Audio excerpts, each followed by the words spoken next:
అనంతపురం జిల్లాలో విజయ అకాడమీ నిర్వాహకులు విద్యార్థుల తల్లిదండ్రులను మభ్యపెడుతూ తోటి అకాడమీలపై అబద్ధ ప్రచారాలు చేస్తున్నారని పలు ఎడ్యుకేషన్ అకాడమీ నిర్వాహకులు పేర్కొన్నారు.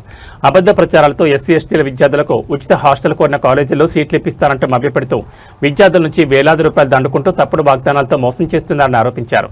అనంతపురం నగరంలో దాదాపు 30 ఎడ్యుకేషన్ కన్సల్టెన్సీలను నిరుద్యోగులు నిర్వహిస్తూ ఉపాధి పొందుతున్నామని, తాము ఏనాడు తప్పుడు వాగ్దానాలు, తప్పుడు ప్రచారాలతో విద్యార్థులను తల్లిదండ్రులను మభ్యపెట్టలేదని స్పష్టం చేశారు.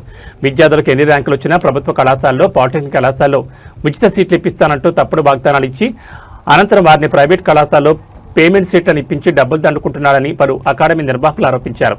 విజయ్ అకాడమీ అన్నదమ్ములిద్దరూ ఉమ్మడి అనంతపురం జిల్లాలో ఎడ్యుకేషన్ అకాడమీలు ఏర్పాటు చేసి 2 సంవత్సరాలు కూడా పూర్తి కాకుండానే ప్రశాంతంగా తాము నాణ్యమైన విద్య అందిస్తున్నట్లు, వందల వేలాది మందికి సీట్లు ఇప్పించినట్లు నమ్మబలికి పరోక్షంగా మోసం చేస్తున్నారని పేర్కొన్నారు.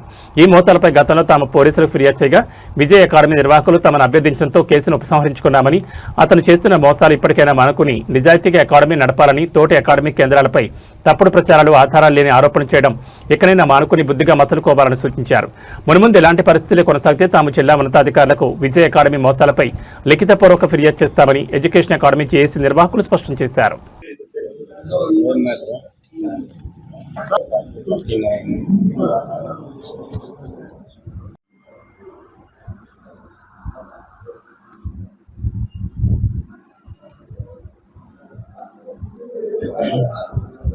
విజయ్ కన్సల్టెన్సీ 3 సంవత్సరాల నుంచి పెట్టినప్పటి నుంచి ప్రతి సంవత్సరం ఆ అబ్బాయి మీద ఏదో ఒక విషయం, ఏదో ఒక పేపర్ కటింగ్, ఏదో ఒకటి వస్తూనే ఉండగా మేము ప్రతి సంవత్సరం పోయి అందరూ కలిసి రే ఇది కాదు, ఇలా చేసుకొని ప్రతి సంవత్సరం పోయి హెచ్చరించడం జరుగుతుంది. కానీ అబ్బాయి ఏ రోజు కూడా వినని దాఖలాలు లేవు, ఏ రోజు కూడా అబ్బాయి రైటర్గా చేసిన రోజులు లేవు. అయితే ఏంటంటే మొన్న 3 రోజుల క్రితం మేము అందరూ కలిసి వెళ్ళాము. మాతో పాటు విద్యార్థి సంఘాలు కూడా వచ్చాయి. అందరూ కలిసి వెళ్ళినప్పుడు అక్కడ ఉన్న వాళ్ళ అమ్మ కానీ, ఆ అబ్బాయి ఒక్కడే కాదు, వాళ్ళ అమ్మ, వాళ్ళ నాన్న మొత్తం అందరూ ఉండడం వల్ల అక్కడ ఉన్న విద్యార్థి సంఘాలను వాళ్ళు దొబ్బడం వల్ల అక్కడ ఉన్న విద్యార్థి సంఘాలు అక్కడున్న దాడి చేయడం జరుగుతుంది. దాడి అంటే మరి ఏమీ లేదండి, వాళ్ళని దోచుకోవడం, దొబ్బుకోవడం, నువ్వు ఎలా చేస్తావు అని చేయడం జరిగింది.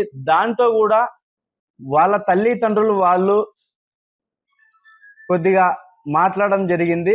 దాంతో ఇది కాదు అనడం, 100 కాల్ చేయడం, అక్కడ ఉన్న బిల్డింగ్ ఓనర్ 100 కాల్ చేయడం, స్టేషన్కి వెళ్ళడం, అక్కడ మొత్తం చెప్పడం జరిగింది.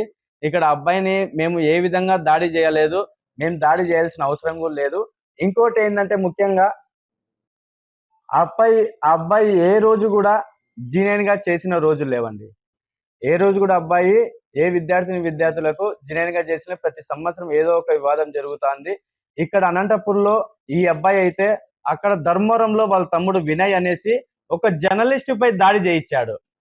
అక్కడ వర్క్ చేస్తున్న టెలికాలర్స్ అమ్మాయిల్ని పంపించి, రఘు అనే అబ్బాయిని పంపించి, ఒక జర్నలిస్ట్ పవన్ అనేసి అక్కడ ఉంటాండి ధర్మవరంలో, సత్యసాయి జిల్లా. ఆ అబ్బాయి అతని ఆఫీస్కి వెళ్ళి దాడి చేయడం జరిగింది. వాళ్ళు కంప్లైంట్ పెట్టడం జరిగింది. ఇప్పుడు అక్కడ ఎఫ్ఐఆర్ కూడా అవడం జరిగింది. ఈ రోజు అబ్బాయి స్టేషన్ కూడా వెళ్ళాడు, పిలిపించారు అక్కడ సిఐ గారు. ఇక్కడ మేము కూడా ఇప్పుడు ఇన్నాళ్ళు సరేలే అబ్బాయి తెలుసుకుంటాడు అనేసి మేము కూడా ఊరికే కంప్లైంట్ ఇచ్చి వచ్చేసామే కానీ మరి అక్కడికి వెళ్ళలేదు. మేము కూడా అఫీషియల్ గా ఇంకో కంప్లైంట్ ఇవ్వడం జరుగుతుంది. మేము కూడా ప్రతి ఒక్క ఎవరైతే అబ్బాయి బాధితులు, ఒకరు కాదు, ఇద్దరు కాదు, లాస్ట్ ఇయర్, గత ఇయర్ బాధితులు కూడా ఉన్నారు మా దగ్గర, వాళ్ళని కూడా తీసుకొచ్చి మేము కంప్లైంట్ ఇస్తామండి. ఓకేనా? ఏదున్నా అబ్బాయి జెన్యూన్ గా ఇక్కడున్న ఈ కన్సల్టెన్సీ వ్యవస్థను ఆ అబ్బాయి వచ్చి 3 సంవత్సరాలు అయింది. మేము గత కొద్ది సంవత్సరాల నుంచి రన్ చేస్తున్నాము. ఆ అబ్బాయి వల్ల ఈ కన్సల్టెన్సీ వ్యవస్థ అనేది బ్యాడ్ నేమ్ రావడం జరుగుతుంది. ఆ వ్యవస్థని, దాన్ని ఏదున్నా ఆ అబ్బాయిపై మీడియా మిత్రులను తెలియజేయడం ఏమంటే ఆ అబ్బాయిపై ఏదున్నా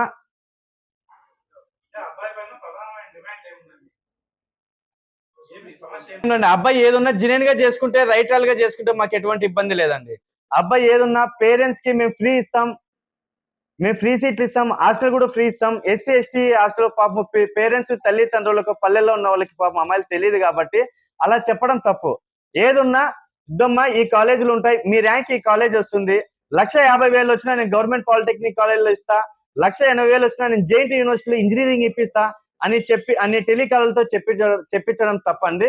ఏదున్నా అబ్బాయి నీ ర్యాంక్కి గవర్నమెంట్ యూనివర్సిటీలు రావమ్మా, నీ ర్యాంక్కి ప్రైవేటు కాలేజీలు వస్తాయి అని ఏదని చెప్పితే మాకు చాలు. ఏదైనా అబ్బాయి రైటల్ గా చేసుకుంటే మాకు ఎటువంటి ఇబ్బంది లేదు. మాకు అబ్బాయి శత్రువు కాదు, మాకు అబ్బాయి వల్ల ఎటువంటి ఇబ్బంది లేదు. అబ్బాయి ఏదైనా జనం చేసుకోమను. ఆ అబ్బాయి ఇప్పుడు అలా చేయడం వల్ల ఈ వ్యవస్థ దెబ్బతింటుంది. అదండి. అందరికీ గుడ్ మార్నింగ్. ఈ కన్సల్టెన్సీ వివాదం అనేది మేము గత 15 సంవత్సరాలుగా ప్రతి ఒక్కరు దాదాపు 30-40 మంది ఉన్నాం. ఆ పిల్లోడు వచ్చి విజయ్ కనీసం అంటే 2 సంవత్సరాలు కాలే. ప్రతి మా కోచింగ్ నుంచి 100 మంది పాస్ అయినారు. మేము గత 10 సంవత్సరాలుగా ఉన్నారు అంటారు. కనీసం వాడు ఆఫీస్ పెట్టి కూడా 2 సంవత్సరాలు కాలేదు. మేము 10 సంవత్సరాలు అయింది, 25 సంవత్సరాలు అయింది, మంచి పాస్ అవుట్ ఉంది అని చెప్తా ఉన్నాడు. యాక్చువల్లీ ఇది ర్యాంకుని బట్టి, క్యాస్ట్ని బట్టి కాలేజ్ అలర్ట్ అవుతుంది. 1,00,000 ర్యాంక్ వచ్చినా నేను ఫ్రీ సీటీ ఎట్లా ఇప్పిస్తాడు గవర్నమెంట్? దాంట్లో 20-25 వేలు 10,000 లోపల ర్యాంక్ వస్తేనే మనకు గవర్నమెంట్లో వస్తుంది మినిమం. ఎస్సీ ఎస్టీ వాళ్ళకైతే 25,000 వచ్చినా వస్తుంది ర్యాంక్ గవర్నమెంట్ కాలేజీలో. అలాంటిది 1,00,000 రానిలే, నేను గవర్నమెంట్ ఇప్పిస్తాను, గవర్నమెంట్ పాలిటెక్నికల్ ప్రతి దాంట్లో ఇప్పిస్తా, ఫ్రీ హాస్టల్ చేపిస్తా, ఫ్రీ హాస్టల్ అని ప్రతిదీ కూడా ఇది డప్పు కొట్టుకొని విద్యార్థులందరినీ మోసం చేస్తా ఉన్నారు. అందుకే ప్రతిదీ ఆయన నిన్న మీడియాతో కూడా మాట్లాడుతున్నాడు, సార్ నేను ఫ్రీగా చెప్పలేదు, నేను ఎస్సీ హాస్టల్లో మైనార్టీ దాంట్లో చేపిస్తానని. ఎక్కడా అవి లేవు. ఇప్పుడు